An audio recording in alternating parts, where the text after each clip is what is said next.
Hi అండి, అందరికీ నమస్కారం. నేను మీ ఈశ్వర్ సాయి. అసలు ఏం జరుగుతుందండి? అసలు ఏమనుకుంటున్నారు మీ అందరూ? రకరకాలుగా ట్రోల్ చేస్తున్నారు, రకరకాలుగా మీడియా వాళ్ళు రకరకాలుగా ఇష్టం వచ్చినట్టు ఉన్నది లేనిది ఏది పడితే అది రాస్తున్నారు. అసలు ఏమనుకుంటున్నారు?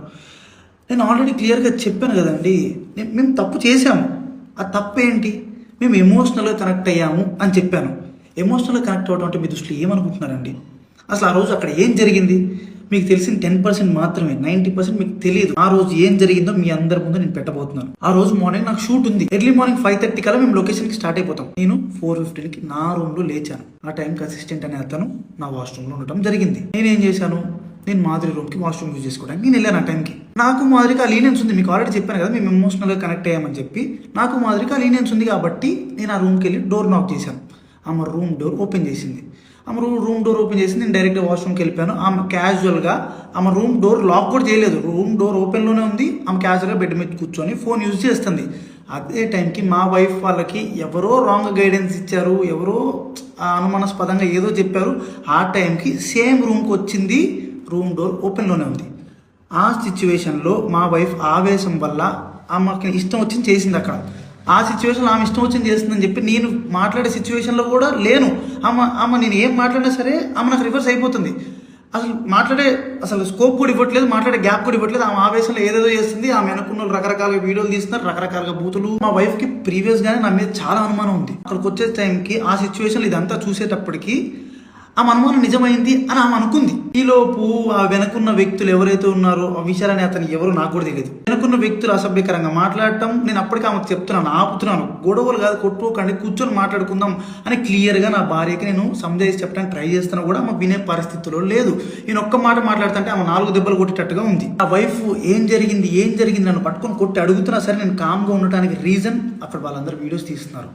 నేను ఏం చెప్తే ఏ రకంగా పోర్ట్రే అయ్యిద్దో తెలియదు. ఎక్స్ప్లెనేషన్ ఇవ్వడానికి నాకు స్కోప్ కూడా ఇవ్వలేదు. ఆల్రెడీ మీకు చెప్తున్నాను కదండి, మేమిద్దరం కనెక్ట్ అయ్యి జస్ట్ 2.5 months అయ్యిందని చెప్తున్నాను. మా మధ్య ఒకరికి లీనియన్స్ ఉంది తప్పితే అంతవరకు వెళ్ళే లీనియన్స్, అంతవరకు వెళ్ళే ర్యాప్ మా ఇద్దరి మధ్యలో లేదు. మేము ఇమోషనల్గా కనెక్ట్ అయ్యాం, ఇమోషనల్గా మాట్లాడుకుంటాం అంతే తప్పితే మేము అంత దూరం మేము ఎప్పుడు వెళ్ళాలని కూడా మేము ఎప్పుడు అనుకోలేదు. అలాంటి క్యారెక్టర్ ఆ అమ్మాయి అస్సలు కాదండి. అమ్మాయి చాలా రెస్పాన్సిబుల్ పర్సన్.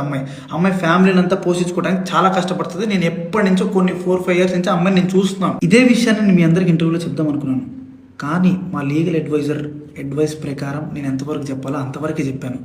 అందులో కూడా నేను మీకు క్లియర్గా ఎక్స్ప్లెయిన్ చేశాను. మీ అందరికి 10% మాత్రమే తెలుసు, మిగతా 90% మీకు తెలియదు, మీరు చూడలేదు. ఇలాంటి సిచ్యువేషన్లోనే ఒక మనిషికి ప్యానిక్ అంటే ఏంటో అర్థమవుతుంది. ఆ సిచ్యువేషన్లో ఏం మాట్లాడితే ఎవరు ఎట్లా రిసీవ్ చేసుకుంటారు అనేది తెలియదు. నేను చాలా క్లియర్గా చెప్తున్నానండి, మా ఇద్దరి మధ్యలో ఎమోషనల్ బాండింగ్ తప్ప అంతకు మించి ఏం లేదు, ఏం జరగలేదు.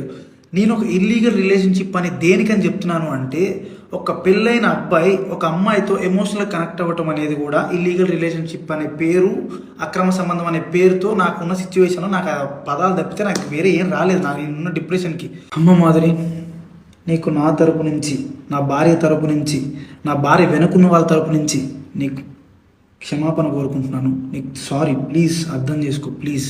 వాళ్ళకి ఏం తెలియకుండా వాళ్ళ నోటికి వచ్చినట్టు మాట్లాడినందుకు, వాళ్ళు వీడియో అప్లోడ్ చేసినందుకు, నీ మీద చేసుకున్నందుకు నేనైతే సారీ చెప్తున్నాను. సారీ. నీకు జరిగిన నష్టానికి మీరు ఏ శిక్ష చేసినా నేను అనుభవించడానికి రెడీగా ఉన్నాను.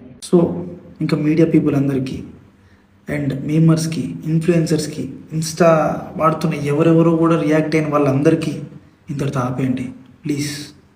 మా లైఫ్ చాలా డిస్టర్బెన్స్ అయిపోయింది మీ వలన. ప్లీజ్ ఇంతటితో ఆపేయండి. పదే చెప్తున్నా, మేము చేసిన తప్పు ఎమోషనల్గా కనెక్ట్ అవ్వటం. ఆ ఒక్కటి తప్పు వల్లనే మీరు రకరకాలుగా పోర్ట్రే చేశారు, రకరకాలుగా జనాల్లో కన్వే చేసేసారు. ఇంతటితో ఆపేయండి ప్లీజ్.